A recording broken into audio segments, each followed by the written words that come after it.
when you're doing a lot of meditation, whether it's in short sessions like this or longer sessions, it's important to keep your body quite healthy and to eat properly.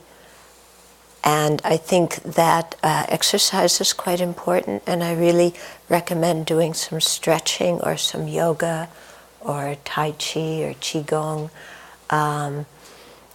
because we have a tendency when we sit to often tense our body. You know, I'm going to sit up straight. You know, I'm going to concentrate. Yeah, because, you know, our idea as we grow up in school, concentrate. You know, when we're in school and our teacher says, concentrate, you know, shut up, you kids, and concentrate. Yeah, you teachers in the audience know what I'm talking about.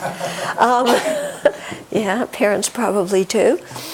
Yeah, so we often associate concentrate with tension, you know. I've got to like buckle down, I've got to like focus like this. And so that doing that with our mind and doing that with our body actually becomes an interference to developing concentration. Okay? So our body needs to be firm, but also relaxed, you know, without any tension. And it, you know, the body needs to be comfortable. And so, you know, exercising and doing yoga or whatever is, you know, really very, very good for these kinds of situations. And on a daily basis, you know, if you meditate daily, then, you know, get some exercise with your body daily as well. When you do a session of concentration that is composed of smaller periods of 10 or 15 minutes or however long you do them, it's good to start the session out with taking refuge and generating bodhicitta, because we always have to be quite sure about what spiritual path we're following, which is why we take refuge, and why we're following it, where we're going with it, which is generating bodhicitta. Okay, so that's quite important. And then it's good to do also some accumulation of merit and purification before starting these sessions. And so we visualize the Buddha and then do the 7 limb prayer, which many of you are familiar with, and offer the mandala. Okay. And all of this is done, it's very helpful to do this within the practice of doing what is called Guru Yoga. In other words, seeing that the nature of your spiritual mentor is the nature of the Buddha. Okay? And this can be very helpful in our practice in the sense that sometimes the Buddha seems very far away. You know, he lived 2,500 years ago, and even though we sit to visualize, you know, he still seems like a statue. You know, it's hard to get the Buddha to come alive. But when you think that, you know, the Buddha's nature and your spiritual mentor's nature is the same, then even though you're still visualizing the Buddha, it's easier to think of the Buddha as somebody who's alive, who you can communicate with. Now, here, of course, you know, it's important when you do this to think of the aspects about your spiritual mentor that you really appreciate, okay? Because if you start thinking, oh, my spiritual mentor and the Buddha are one nature, but my teacher makes so many faults and is so screwed up and does these things wrong and gets angry and blames people, and, you know, then that's going to be a little bit of a hindrance. Okay? Whereas, you know, when you think of that part of your spiritual mentor that has touched you so deeply and has opened the door of the Dharma to you, and that part that for which you feel so much faith and devotion and respect and gratitude, You know, when you get in touch with those feelings inside yourself, and then think that when you're visualizing the Buddha, you know, that's who was the one who taught you everything you know, yeah, then it's easier to have the Buddha come alive that way, okay? And so then when you do the seven limb prayer with the purification and accumulation of merit, you know, you feel more of a connection because you think, oh, I'm also doing this to my teacher, you know, and making these offerings, and it brings some kind of warmth or lightness in your mind, okay? Like I said, if your mind is very critical for your teacher, you're going to have a hard time with this, okay? And so after you do the seven limb prayer and the mandala offering, then you make requests to the teacher, so to the Buddha. So there's, you know, requests that are written. These series of prayers are the ones that come in the practice of the meditation on the Buddha, which is on page 21. Okay. And so there's all these things, and the requesting of inspiration. Or if you do a very short version of those, where is that? Page 39. Okay, so those are the page 37 it starts. Okay, and so you can go, if you know the visualizations you can just start with page 37 and go straight through with the prayers. When you do the requesting inspiration, you can recite those verses, but in this context, because you really want inspiration to develop serenity, you can put in your own words a request to the spiritual mentor Buddha to please inspire you so that you will meditate properly, and so that your meditation will bear the fruits of getting deeper and deeper concentration that will lead to serenity and meditative stabilization and so on. Okay, so you can make a prayer just in your own words of requesting inspiration. And then you imagine that the Buddha comes on top of your head, facing the same way as you do, dissolves into light, and that light flows down and merges with your own heart. And at that time you feel very close to the Buddha and very close to your spiritual mentor, and you feel like all of their good qualities have now entered your own heart, you know, and you feel really supported by them and encouraged by them. You know, like you know, your mind and their mind are inseparable, and so that kind of feeling gives you a lot of spaciousness when you then sit down to meditate. Okay, and so of course, if you think of the Buddha having the realization of emptiness, when the Buddha dissolves into you, then you think, okay, I have the realization of emptiness. And your mind really relaxes because you stop grasping onto this big fat I, And this kind of grasping is what often makes for problems when we're trying to develop concentration, because based on this grasping, we then generate all kinds of expectations. Yeah, I'm going to concentrate and attain samadhi. That kind of mental state is not going to attain samadhi. It's way too tight. Okay? It's way too focused on a goal. And that's why sometimes you hear there's nothing to practice, there's nothing to achieve. Sometimes you hear those kind of words. It doesn't mean literally there's nothing to practice and literally there's nothing to attain. Okay? But what we do is we say that to ourselves so that we just relax and we simply do the practice. Because what's very important is that we do the practice. Just because we do it just to create the causes, not because we're doing the practice to attain the result. Okay? So, when it says to have a relaxed mind, this is what we're talking about. A mind that's not all cluttered by expectations. Now, of course, we hear this over and over again.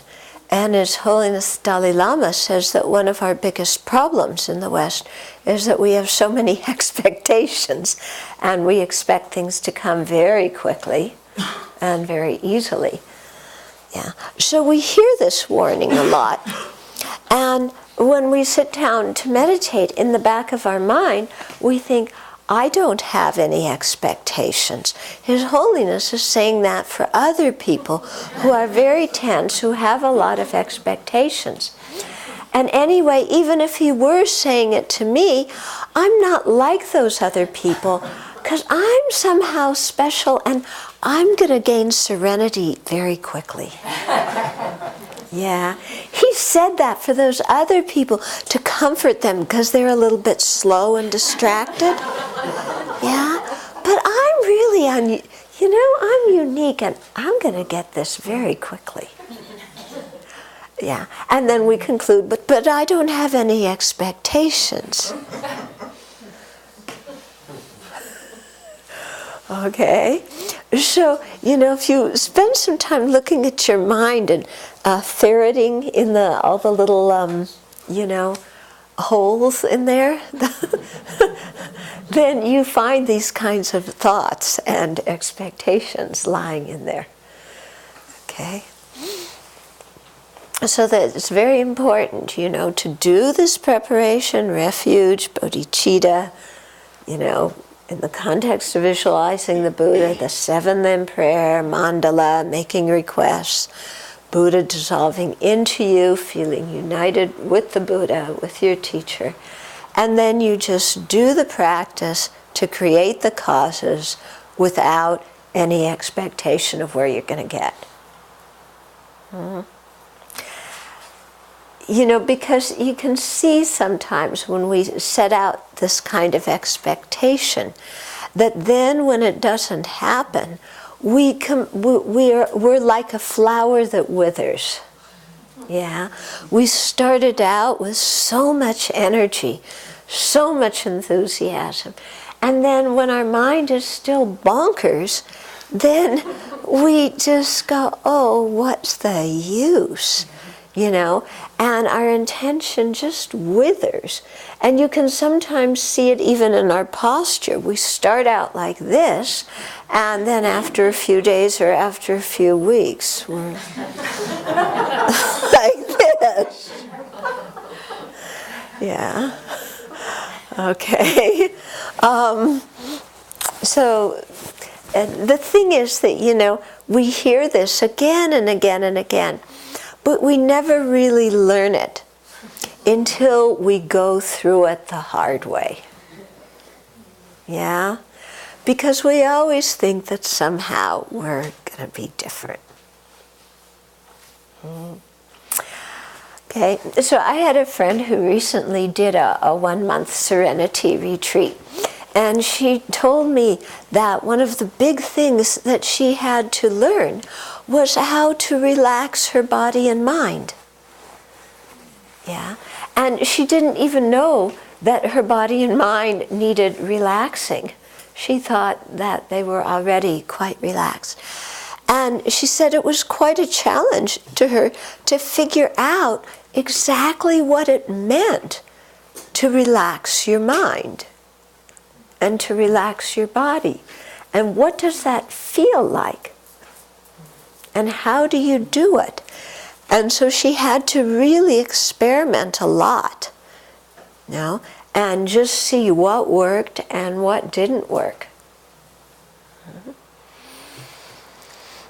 Because, like I was saying, our usual way of relax is just collapse, and blank out. And that's not real relaxation, is it? Yeah.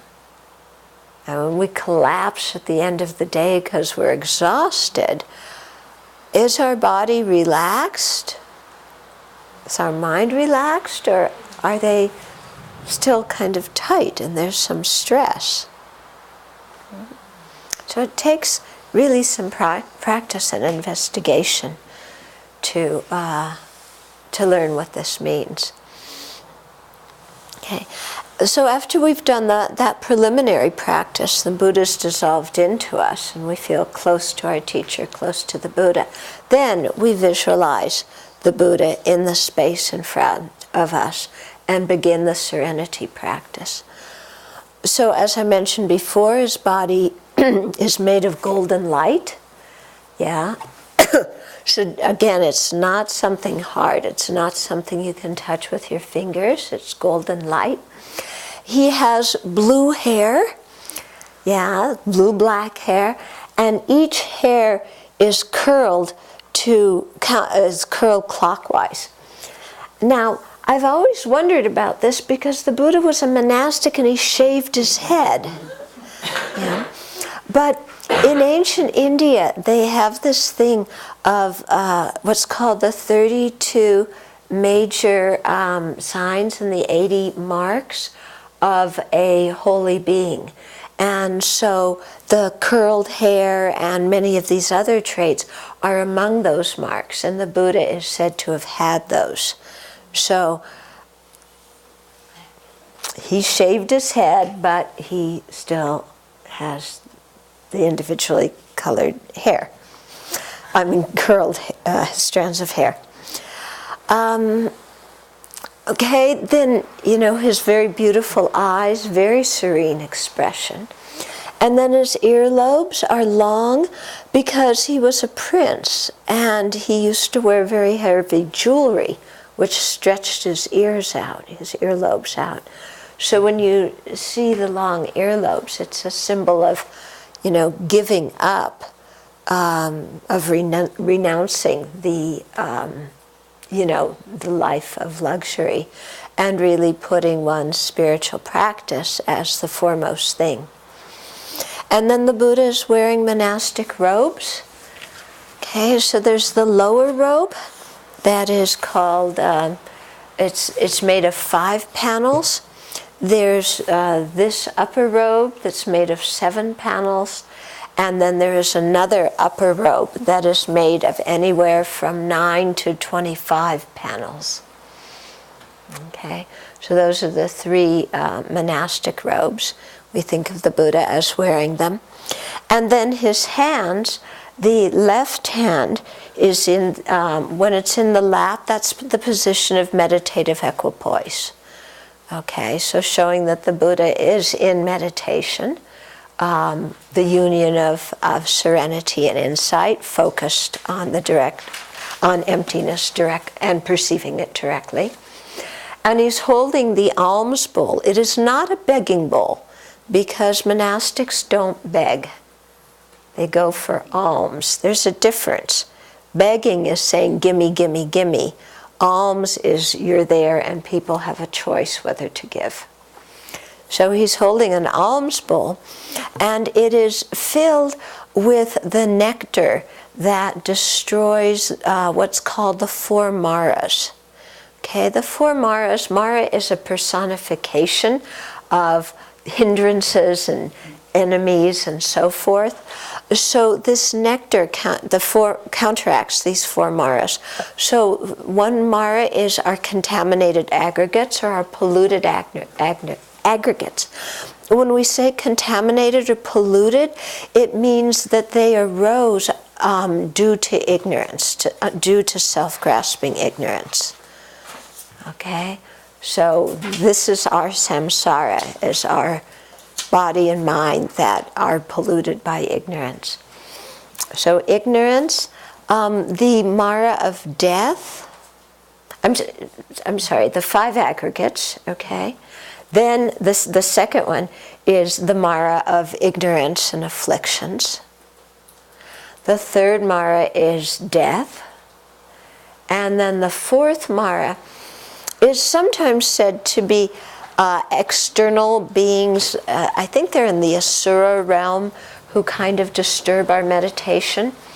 But the fourth Mara is also said to be conceit, our own conceit.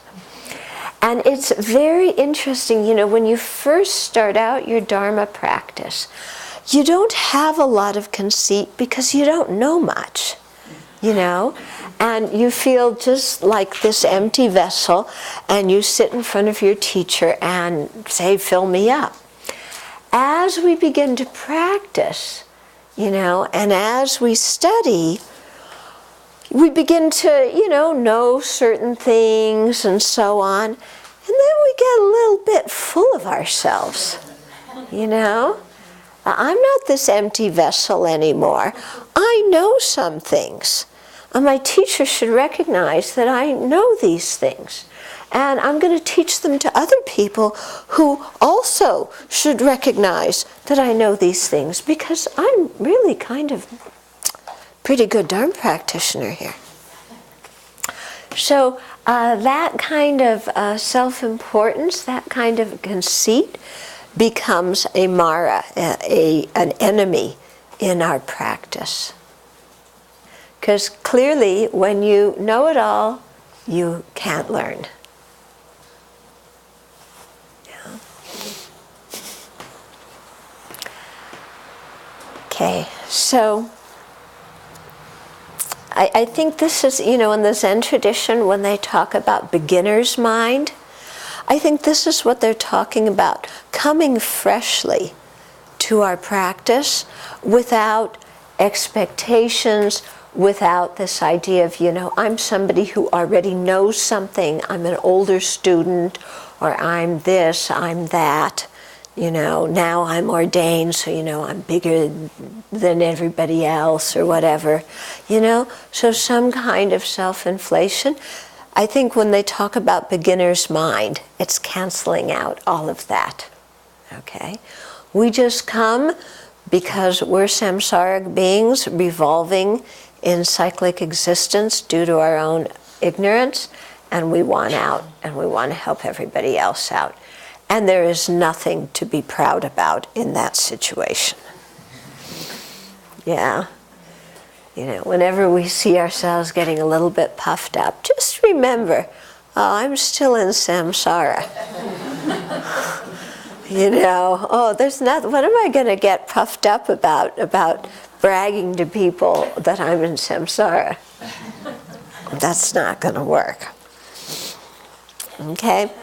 So when you visualize the Buddha, you can think of the symbolism of this. Sometimes you might focus on the alms bowl and really think of this nectar that eliminates the four Maras. Then his right hand is on his knee and it's touching the earth. It's called the earth touching mudra. And the story about that goes that when the Buddha first attained enlightenment under the Bodhi tree, I guess some gods or somebody kind of said, well, how do we know he's for real, that he really did? And he touched the earth, and the earth goddess sprang up out of the earth and said, I will certify that he's a Buddha. Okay? So that's why we have the Buddha sitting in that position. Then he's sitting on a lotus and then flat cushions of the sun and moon. Okay, so the lotus can represent renunciation, the moon, bodhicitta, and the sun, wisdom. So it's showing that the Buddha has the realizations of those three principal aspects of the path. And then the lotus, sun, and moon is actually situated on a throne that is supported by elephants? Lions? Snow lions. Snow lions. How they got snow lions in ancient India? I don't know. But snow lions, okay? And some of the snow lions are looking up, and some of the snow lions are looking down. And so that is showing that they are scaring away or protecting from any kind of disturbances. Not that the Buddha needs that protection, but it helps our mind when we think like that.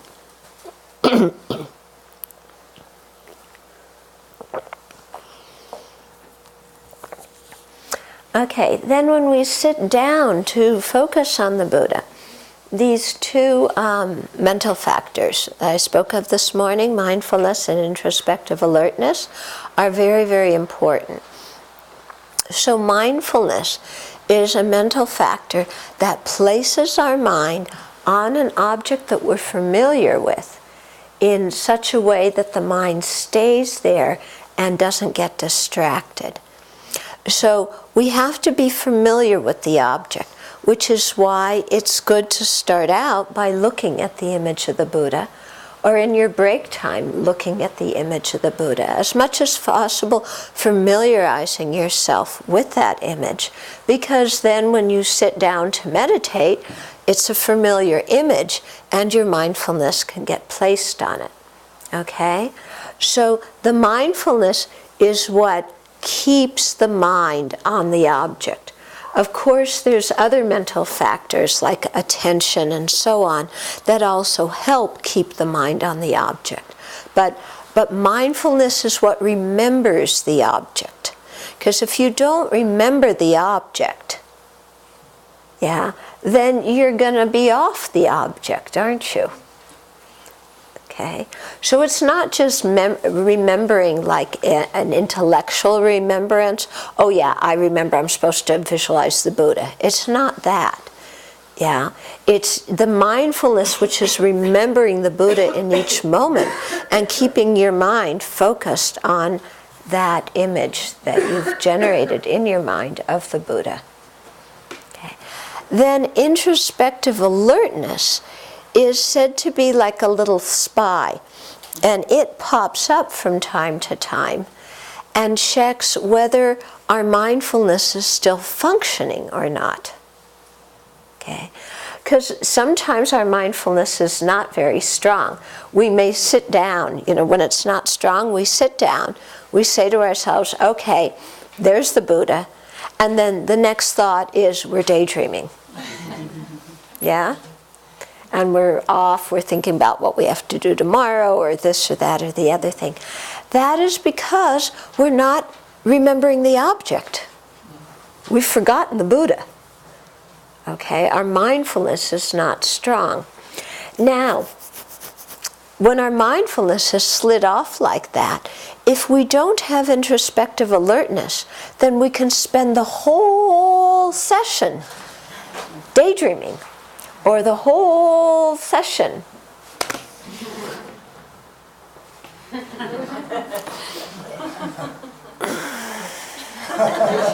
trying to stay awake. Okay? So we need this one of introspective alertness, and we need it to come up frequently, especially at the beginning, because it's the one that's going to tell us, oh, you forgot the Buddha. You're thinking about your grocery list.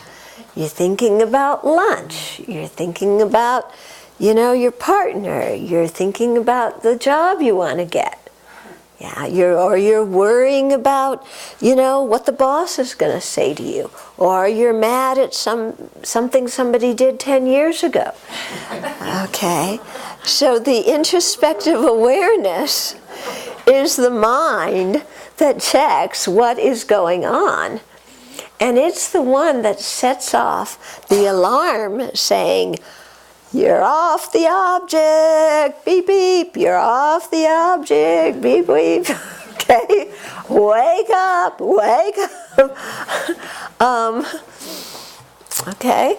So we need that to happen. Once the introspective awareness has let us know that, either we're daydreaming in la-la land or we're falling asleep in, I don't know, baby land, then we actually use the antidote to bring ourselves back. Okay? And so those are the different meditations that you're going to be doing in your morning and evening sessions, because our distractions usually center around, attachment, sense desire, ill will, drowsiness and dullness, regret and restlessness, and doubt. Yeah? Those are the top 5, the big 5. Okay? So that's what things usually revolve around. Okay? So, as I said this morning, if we're skilled in the Lam Rim meditations, then as soon as we notice, oh, the introspective awareness says, okay, you're thinking about your boyfriend, you're thinking about lunch, you're thinking about, whatever it is, something attractive, thinking about the new computer you want to get, thinking about the new car you want to get, all these things, Then you think, okay, there's attachment in my mind. What's the antidote to attachment? Meditating of impermanence, meditating on the disadvantages of that object, meditating on the defects of cyclic existence. So you might, if the attachment comes very strong, then you might have to actually leave your object of meditation to do a little bit of Lam Rim meditation to bring you back. What you want to do is become so familiar with the Lam Rim meditation that is the antidote, that as soon as you notice you're involved in sensual desire, you instantly remember, oh, but that's impermanent. There's nothing to be attracted to. Come back home to the Buddha. Okay? So when your antidotes get very strong, it becomes much easier to bring your mind back. Okay? So that's what we keep on doing. So sometimes, the mind is off the object. Sometimes the mind is dull and drowsy. For dullness and drowsiness, it's very helpful, before you sit down to do some prostrations, or in the break time, look at long distances. Get some exercise, very helpful. Don't sit with too many clothes on. Sitting in a warm room will make you fall asleep when you're meditating. So it's often good that the room is a little bit nippy. Keeps you more awake. And also you check your posture, because for sure, if you're like this, isn't this posture just indicative of our mental state? So you really have to check your posture, elongate your waist. This cord's pulling you up here. Okay? Keep your back straight. And then also keep your eyes a little bit open. If your eyes are totally closed, very easy to get dull and drowsy. If you keep them a wee bit open, but they're not really looking at anything, they're just kind of down here somewhere, then there's some light entering in.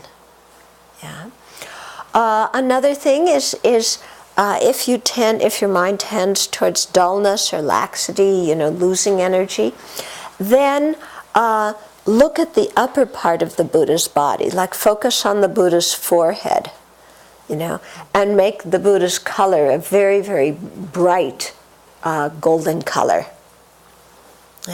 Or another antidote is to imagine a light in the middle of our forehead that radiates out, that we're radiating a very, very brilliant light from our forehead. Okay? Or when you inhale, think that you're inhaling light, and when you're exhaling, think that you're exhaling the dark kind of smoke or darkness, your mental stagnation. Okay?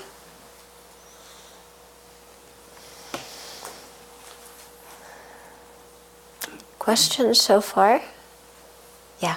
So that was if you're tending towards dullness, but if you tend towards the excitement, then if it's in the sense attachment, then impermanence, those things, okay? Those are all under excitement. Yeah.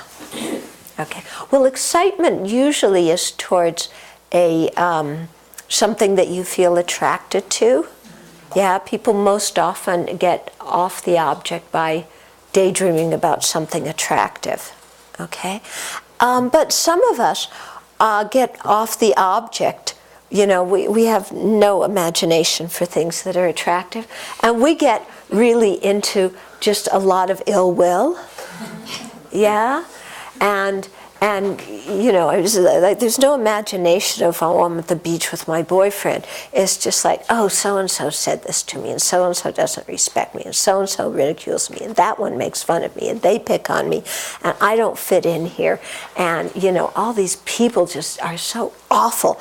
And, you know, what am I going to do with it? And, you know, my whole life this has been going on. And 10 years ago, you know, my brother said this, and 15 years ago, my sister said that, and 20 years ago, my mom and dad, you know, and I'm just so pissed at this whole beep, beep, beep family, you know, and, you know, and you're sitting there, and all this is going on in your mind, you know, kind of this internal explosion of anger. Okay, so in that case, if that's what's happening, you know, and some people tend more towards the distraction through anger, then you have to do a lot of meditation on fortitude or patience, you know, meditation on love and compassion, you know, all the different things that you need to do to balance your mind out so that you can let go of this anger that you've been holding on to for years and years, so you can let go of these grudges. Yeah, we all think that we don't hold on to grudges. Yeah, other people hold on to grudges, but I don't. But when you meditate, then all of a sudden there's an awful lot of anger there. And it's at things that happened years ago and people that you don't even see anymore. And that's not a grudge. Yeah? Okay. Yeah? On the seven limbs, before you start, on the seven limb practice before, in Trungpa Rinpoche's book, this was very surprising to me because he says the seventh limb is the prayer of supplication. He says what? The seventh limb is the prayer of supplication. May the unmistaken realization of shamatha swiftly arise on this continuum of my being. And he didn't say anything about dedication in that discussion of the seventh limb. And I've never seen that before, and I was just a little confused by that. Don't let it confuse you. Do the seven limb prayer with dedication, then make the supplication. He could have, yeah.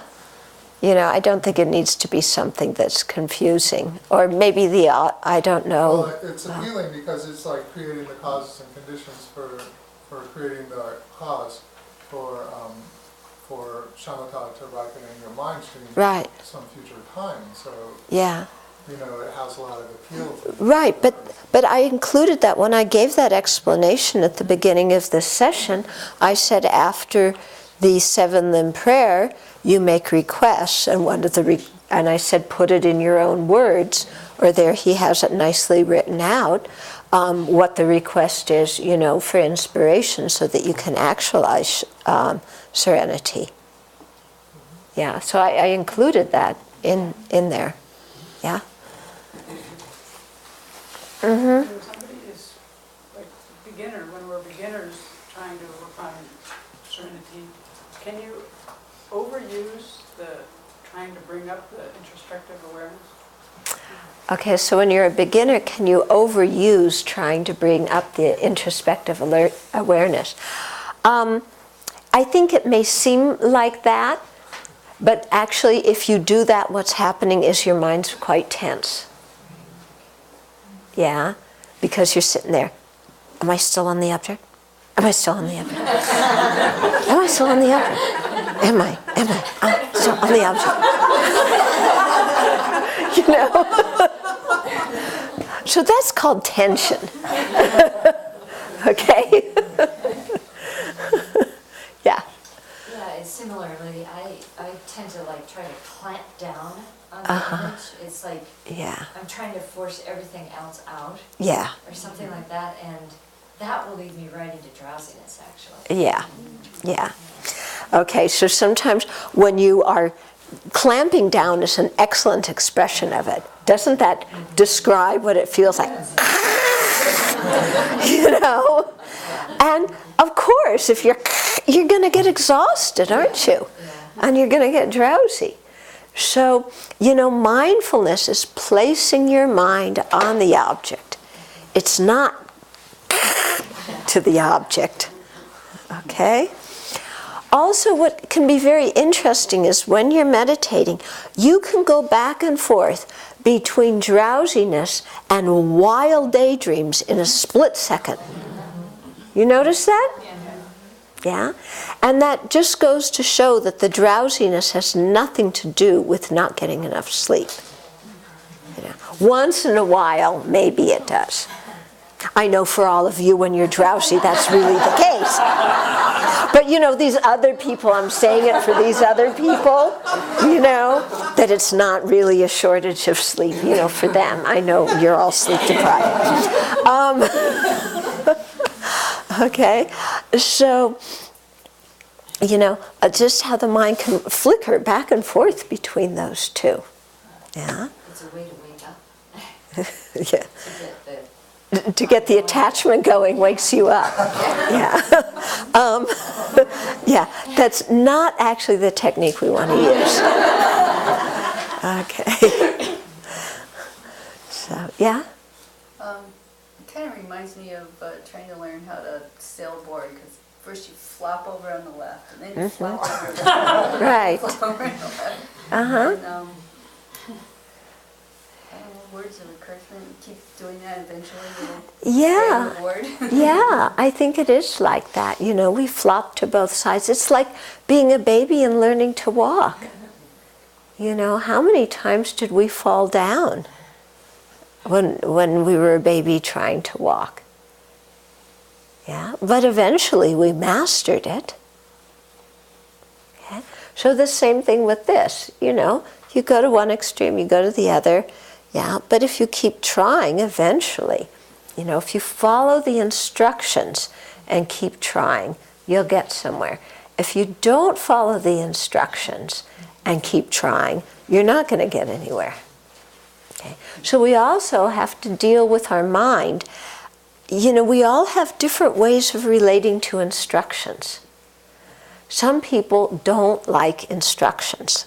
They don't like to be told. They think instructions are people telling them what to do, and I'm gonna find out by myself how to develop serenity. Thank you very much. You know, don't give me any instructions. Or they'll hear the instructions and like, yeah, that's nice. Remember, it's for the other people. Yeah. So, you know, we also have to work with all of our issues here about following instructions. You know, and about trusting. You know, do we trust the great masters who gave these instructions? Do we? Or do we think somehow we know better than these great masters?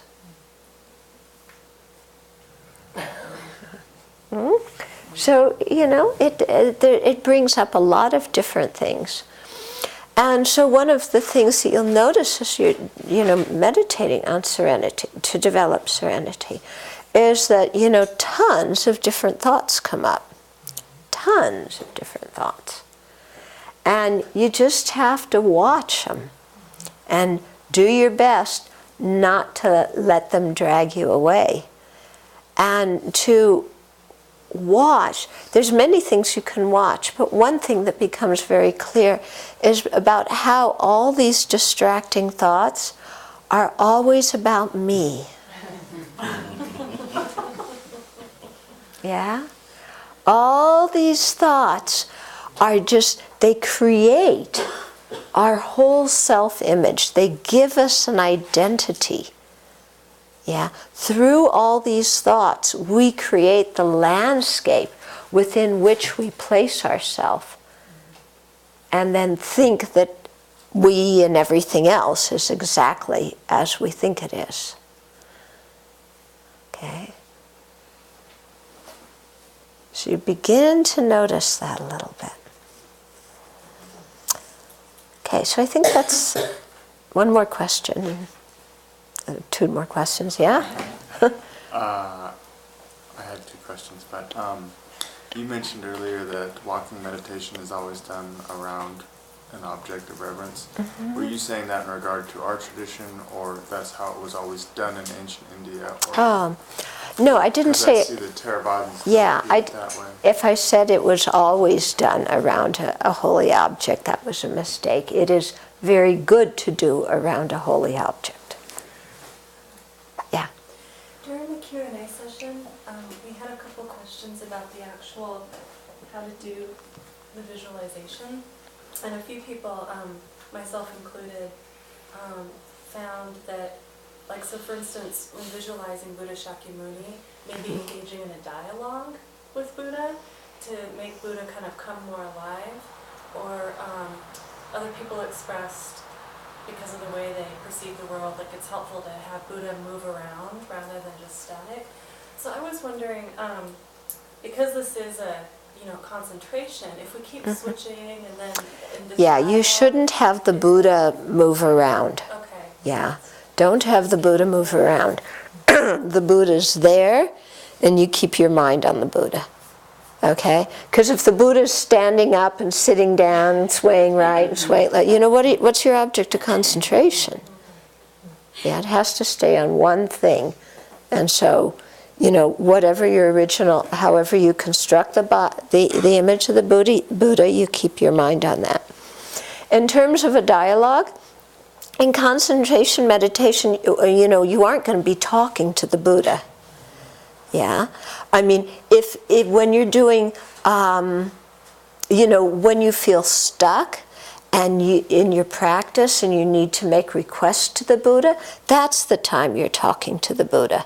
You're making a request for inspiration, or if you're doing purification, you completely open up and reveal and split open whatever negativity there is. But in concentration meditation, you're not carrying on a dialogue with the Buddha, okay? Not a verbal dialogue anyway. I mean, there's definitely communication going on, but you're focusing on the image of the Buddha. You're not focusing on the content of a verbal dialogue. Okay? Yeah. Just a quick question. One of the things that you talked about was between sessions, keep looking at different images of the Buddha and stuff.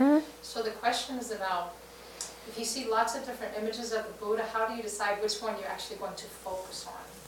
Well, I guess you just have to decide, don't you? You just have to pick one that is appealing to you and go with that. And it doesn't have to look exactly like the image that you're on.